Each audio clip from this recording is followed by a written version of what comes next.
Pada perayaan acara di Gimas kemarin, terjadi sesuatu yang di luar nalar, di mana Yuta belum pernah mengalami hal semacam itu. Ia mendapatkan pengakuan cinta serta ciuman pertamanya dari seorang penyanyi terkenal. Sejak kejadian itu, membuat Yuta sulit untuk tetap tenang dan masih tak percaya orang yang hebat itu mencium dirinya. Dan Yuta masih bisa merasakan lembutnya bibir itu. Dan tiba-tiba, Alisa mendatangi Yuta yang terdiam. Alisa datang membawakan makanan untuk diberikan kepada Yuta. Yuta merasa senang dan tak nyaman karena sudah merepotkan Alisa. Tapi Alisa merasa itu bukanlah masalah yang besar. Yuta yang tanpa sadar menatap bibirnya Alisa menjadi gugup kembali. Alisa yang mencoba makanan itu merasa tak mengecewakan karena makanan ini semuanya sangatlah enak dan menjadi sangat bahagia. Yuta yang melihatnya dari dekat menyadari kalau Alisa terlihat sangat cantik dan Yuta juga mendengar kalau ibunya Alisa merupakan orang Inggris. Yuta masih tak percaya Alisa yang ada di depannya yang memiliki rambut blonde dan tubuh yang ideal masih berusia 18 tahun. Yuta yang tenggelam dalam pikirannya kaget ketika Alisa memanggil dirinya dan ingin menyuapinya. Itu membuat Yuta benar-benar kaget dan panik. Yuta merasa rasa hormat Alisa kepada Yuta terlalu berlebihan. Tapi Alisa berkata untuk jangan merasa sungkan dengannya. Dan ini hanyalah rasa hormat yang normal bagi Alisa. Tapi Yuta harus menolaknya dan berkata ia bisa makan sendiri. Alisa yang mendengar itu merasa sedih. Apakah dirinya tak menarik lagi bagi Yuta? Itu membuat Yuta merasa bersalah dan berkata sama sekali tidak. Mendengar itu membuat Alisa merasa tenang dan Yuta terpaksa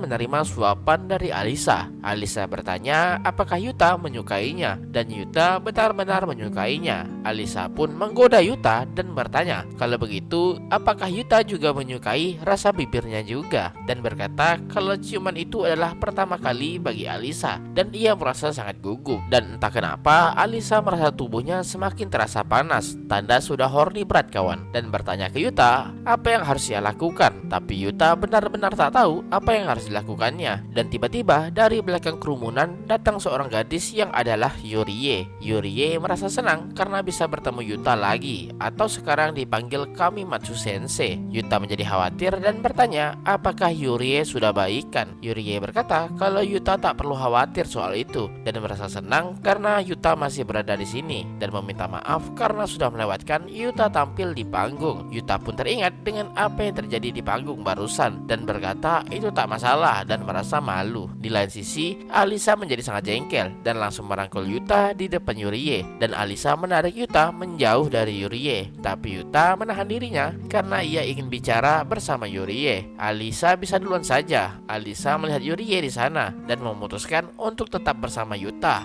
Alisa berdiri tegap di samping Yurie, menandakan kalau Yuta sudah menjadi miliknya. Sedangkan Yuta bingung apa yang terjadi. Yurie pun berkata kalau ia ingin menyampaikan satu hal. Yuta menyadari kalau Yurie tak memanggil dirinya Yuta lagi, melainkan Sensei, dan penasaran apa yang ingin Yurie sampaikan pada dirinya.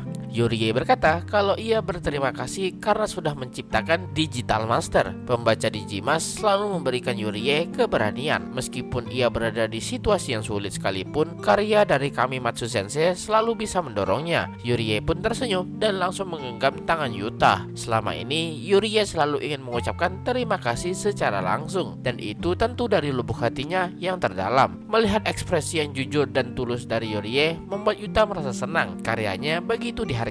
Yuta merasa senang bisa datang kemari hari ini dan akan terus melanjutkan tulisannya. Yuta menjadi terharu dan berkata kalau dirinya lah yang berterima kasih karena sudah menikmati karya tulisannya. Mendengar itu membuat Yurie menjadi tersipu malu, dan ketika Yurie berjalan ia tak sengaja tersandung dan jatuh ke dalam pelukan Yuta. Tentu itu membuat Alisa merasa sangat jengkel melihatnya. Yuta bertanya apakah Yurie baik-baik saja dan jangan memaksakan dirinya. Tapi Yurie berkata kalau ia baik-baik saja, hanya saja ia terlalu senang dan Yurie sudah menduganya kalau Yuta itu adalah orang yang sangat baik dan memanggil nama Yuta bukan lagi Sensei. Mendengar Yurie memanggil dengan nama Yuta-kun membuat Alisa semakin jengkel dan kesal melihatnya. Alisa pun mendekati mereka berdua dan langsung memisahkannya. Alisa yang tersulut emosi bertanya siapa itu Yurie dan siapa yang mengizinkan Yurie memanggil Yuta dengan begitu akrab. Tapi Yuta benar-benar tak mempermasalahkannya dan Yuta bukan orang yang sepenting itu. Yurie pun sadar atas kesalahannya dan meminta maaf kepada Yuta. Yurie akan memperhatikan sikapnya lagi ke depannya. Tapi itu membuat Yuta semakin semakin merasa bersalah dan berkata kalau itu bukanlah masalah yang besar dan Yurie tak perlu memanggil Yuta sensei.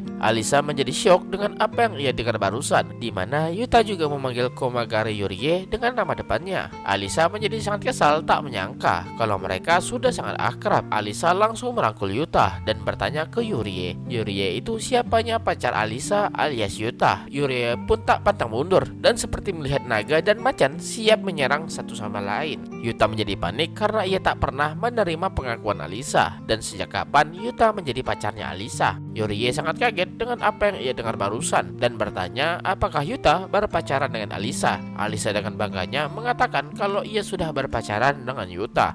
Tapi Yuta dengan keras mengatakan tidak dan memohon kepada Yurie untuk percaya padanya. Yurie pun merasa lega karena Yuta masih belum resmi pacaran. Yuta bingung kenapa Yurie merasa lega, tapi Yurie berkata untuk jangan memikirkannya. Alisa menjadi sangat jengkel dengan apa yang terjadi saat ini dan meminta Yuta untuk memanggil nama depannya juga. Yuta tak yakin apakah itu diperbolehkan atau tidak, tapi Alisa memohonnya dengan sangat. Yuta tak percaya kalau Alisa di depannya terlihat sangat imut dan menerima permintaan Alisa dan akan memanggilnya Alisa juga, seperti yang Yuta lakukan kepada Yurie. Yuta juga ingin dipanggil namanya, bukan sensei lagi, dan Alisa menerimanya dengan sangat senang dan langsung memeluk Yuta. Tapi itu malah menjadi semakin parah. Sementara itu Alisa merasa kalau ini adalah kemenangannya di hadapan Yurie dan semakin memeluk erat Yuta. Yurie menjadi kesal apa maksudnya wajah yang diperlihatkan Alisa itu. Yuta mencoba menghentikan mereka dan mulai saat ini persaingan antara Alisa dan Yurie dimulai untuk mendapatkan Yuta. Dan setelah itu pesta perayaan itu berlalu dengan cepat. Mendengar kata-kata pujian dan terima kasih dari banyak orang sekaligus tertanam secara dalam untuk Yuta. Sekali lagi pesta ini membuat Yuta sadar kalau penolakan yang ia terima sebelumnya bukanlah masalah yang besar. Yuta juga teringat kalau ia melupakan sesuatu, yaitu ayahnya yang tak terlihat dimanapun dalam pesta itu.